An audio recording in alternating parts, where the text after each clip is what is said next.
다들 간을 보는 것 같아요. 집을 파는 분들도 총선 끝나고 나서 한번 보자라는 느낌이고, 집을 살려는 분들도 집값을 좀 잡아주는 당이 다수당이 되기를 기대하면서 좀 더 바라보는 것 같고, 임장 조사를 하다 보면 총선 얘기들을 또 많이 해요. 총선 이후로 아마 시장이 좀 움직일 것 같다 이런 얘기도 많이 하는데, 제가 할 수 있는 투자, 말도 안 되게 싸져 있는 물건들을 주워 담고 있고요. 공시가 수준으로 받으면 전세를 맞춰도 풀피가 되고요. 월세를 맞춰도 수익률이 굉장히 높게 됩니다. 어떤 식으로 세팅을 해도 너무 좋으니까. 안녕하세요.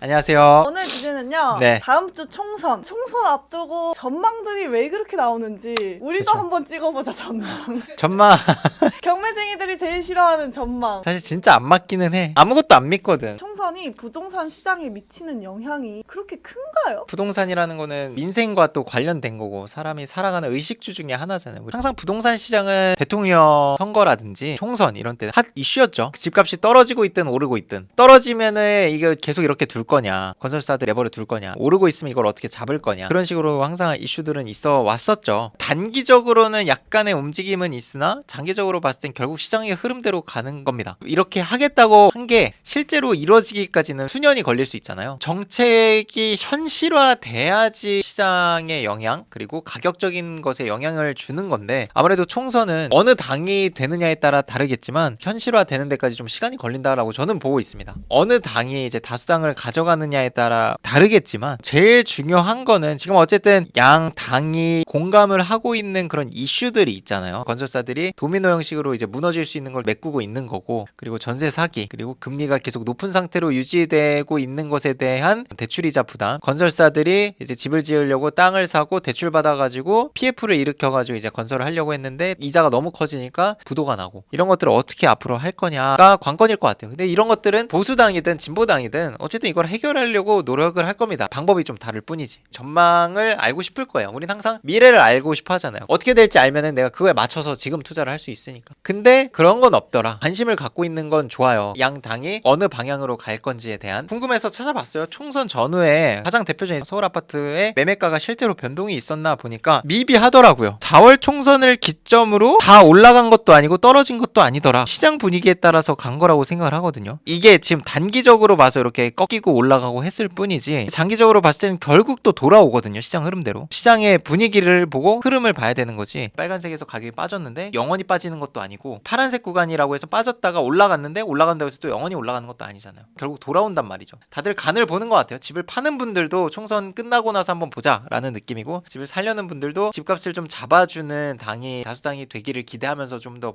바라보는 것 같고, 임장 조사를 하다 보면 총선 얘기들을 또 많이 해요. 총선 이후로 아마 시장이 좀 움직일 것 같다 이런 얘기도 많이 하는데, 하락이든 상승이든, 하락을 원하시는 분은 하락을 기다리는 거고, 상승을 원하는 집주인들은 상승을 기대하면서 기다리는 거고. 경매 투자하는 사람들은 영향이 좀 있나요? 총선이 지금 얼마 안 남았다고 해서 내가 경매 물건을 다르게 보고 그럴 수는 없다는 거죠. 현 정책에서의 투자를 최대한 해놓는 거고, 지금 상황에서 갑자기 집값이 올라가거나 갑자기 떨어지진 않을 거니까 나와 있는 물건에서 가격을 더 싸게 받아두고 그때 보고 의사결정을 또 하자, 이런 분위기이지, 총선이 얼마 안 남았다고 입찰을 안 하고 지금 총선 얼마 안 남았으니까 입찰을 더 해야지 이런 것도 없는 것 같아요. 그냥 똑같습니다. 근데 결과가 나오고 나면 좀 달라질 수는 있겠죠. 지금 시장 분위기가 침체돼 있고, 야당이라고 해서 침체돼 있는 걸 유지하고 싶어 하지도 않을 거고, 침체돼 있는 걸 살리려고 할 겁니다. 정부 입장에서. 그걸 기대하면서 지금 투자를 해놓는 거지, 야당이 되고 여당이 되고 그거에 따라서 뭐 투자를 다르게 하고, 지금은 사실 그런 거는 없는 것 같아요. 그럼 앞으로 경장인의 투자 계획은 어떻게 되는지 궁금합니다. 동일합니다. 제가 할 수 있는 투자, 말도 안 되게 싸져 있는 물건들을 주워 담고 있고요. 다주택자들이 투자할 수 있는 오피스텔, 공시가 1억 미만 이런 것들을 잘 투자를 해서 공시가 수준으로 받으면 전세를 맞춰도 풀피가 되고요. 월세를 맞춰도 수익률이 굉장히 높게 됩니다. 어떤 식으로 세팅을 해도 너무 좋으니까 그런 것들을 이제 주워 담고 있고, 인수되는 특수권리만 없다고 하면은 가격만 보고 다 입찰을 하고 있고, 이게 2년 뒤 3년 뒤 지났을 때는 또 올라 있을 거거든요. 전고점을 뚫는다는 게 아니라 정상화되는 느낌인 거죠. 가격이 너무 극단적으로 낮아져 있으니까. 그런 물건들을 사놓고 올라가는 시점 2년 뒤를 바라보고 시장 분위기가 좀 좋아져 있으면 그때 매도를 하지 않을까 생각을 합니다. 요즘은 단타매도 이런 거보다는 저는 좀 보유하는 물건들을 좀 담고 있습니다.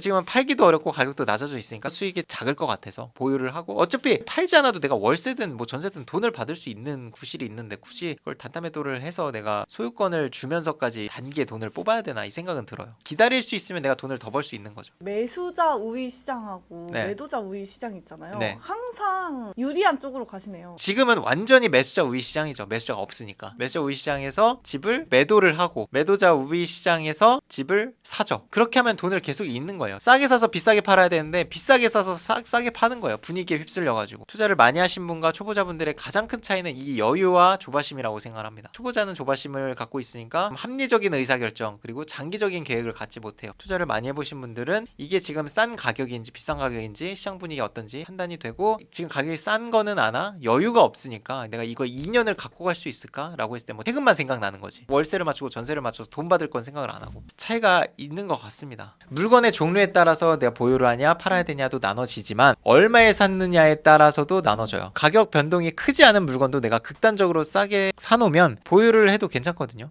단순히 가격이 오르는 걸 기대하는 게 아니라 시장이 받아주는 타이밍을 보는 거예요. 적절한 타이밍에 할 수 있는 것도 사실 부자가 되는 하나의 그릇이 아닌가 생각을 합니다. 만약에 내가 지금 시중에 나와 있는 매물들을 취득을 해야 된다면 총선의 결과나 이런 거에 따라서 가격이나 시장 분위기가 바뀔 테니까 의사결정을 잘 해야 될 거예요. 부동산 경매라는 거는 현재 시세보다 싸게 사는 거기 때문에 싸게 사놓고 기다릴 수 있고 여유가 생기면 총선에서 어떤 당이 잡건 결국 시장의 흐름대로 간다고 말씀드렸잖아요. 그게 지표로 증명이 되고, 그래서 그것들을 봤을 때도 내가 어차피 싸게 사놓고 기다리는 포지션이면 잠깐은 출렁일 수 있어도 결국 원 회복을 한다는 거를 경매 투자자는 알기 때문에 이거에 따라서 내가 의사결정을 바꿀 필요가 없다는 거예요. 싸게 사는 게 중요한 거지. 안 좋은 물건도 싸게 사놓는 폭이 크면 A급 아파트를 5% 싸게 사는 것보다 좋은 겁니다. 그게 결론입니다. 기다릴 수 있는 것도 싸게 샀기 때문에 내가 안전 마진이 확보되어 있는 걸 알기 때문에 기다릴 수 있는 거고, 근데 그게 없이 기다려야 된다면 되게 막막할 것 같거든요. 오르면 먹는 거지만 떨어지면 바로 마이너스니까. 오늘도 고생 많으셨습니다. 고생하셨습니다. 구독자 10명이 빠졌다.